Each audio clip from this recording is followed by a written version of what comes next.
தமிழ் சினிமாவில் முன்னணி நடிகரில் ஒருத்தராக இருக்கவர் தான் ரவி மோகன். இவர் சில மாதங்களுக்கு முன்னாடி தன்னுடைய சினிமா கரியரை விட தனிப்பட்ட வாழ்க்கை காரணமாகவே அதிகமாக பேசப்பட்டு வராரு. குறிப்பாக சொல்லணும்னா மனைவி ஆர்த்தியுடன் ஏற்பட்ட கருத்து வேறுபாடு, விவாகரத்து வழக்கு, அதை தொடர்ந்து வெளிவந்த குற்றச்சாட்டுகள்னு அவரை குறித்தான விஷயமே ஹாட் டாப்பிக்காக பேசப்பட்டுச்சு. இந்த பரபரப்பான சூழலை இப்போ ரவி மோகன் எடுத்திருக்க ஆன்மீக முடிவு ஃபேன்ஸ் மத்தியில் கவனம் பெற்றிருக்கு. இப்படி இருக்க சூழல தான் ரவி மோகன் பழனிக்கு போயிருக்காரு. அங்க செய்தியாளர் ஒருத்தர் கேட்ட கேள்விக்கு கடுப்பாகி பதில் கொடுத்திருக்காரு ரவி மோகன். இந்த விஷயம் தான் இப்ப பேசும் பொருளா இருக்கு. ரவி மோகன் மனைவி ஆர்த்தியுடன் ஏற்பட்ட பிரச்சனை காரணமா நீதிமன்றம் வர சென்ற நிலையில ரீசெண்டா கூட பிரஸ் மீட் வச்சு ரவி மோகன் சில அதிர்ச்சியான விஷயத்த சொல்லியிருந்தாரு.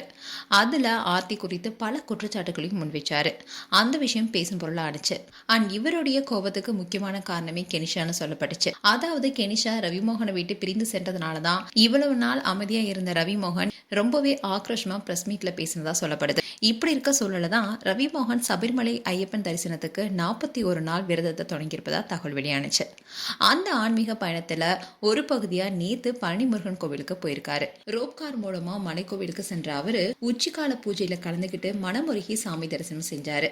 அதுக்கப்புறமா போகர் சன்னதி, ஆனந்த விநாயகர் சன்னதி போன்ற இடங்களையும் வழிபட்டாரு. அந்த சமயத்துல கோவில் வளாகத்துல செய்தியாளர் கிட்ட பேசிய ரவி மோகன் என்ன சொன்னார்னா, சின்ன வயசுல பழனி வந்திருக்கேன், அதுக்கப்புறமா இப்போதான் மீண்டும் வந்திருக்கேன். ரொம்ப சந்தோஷமா இருக்கு. என்னோட வந்தவங்களுக்கு நல்ல தரிசனம் கிடைச்சது. மீண்டும் மீண்டும் வரணும் போல இருக்கு. எல்லாரும் நல்லா இருக்கணும் வேண்டியிருக்கான்னு மனமாற பேசினாரு.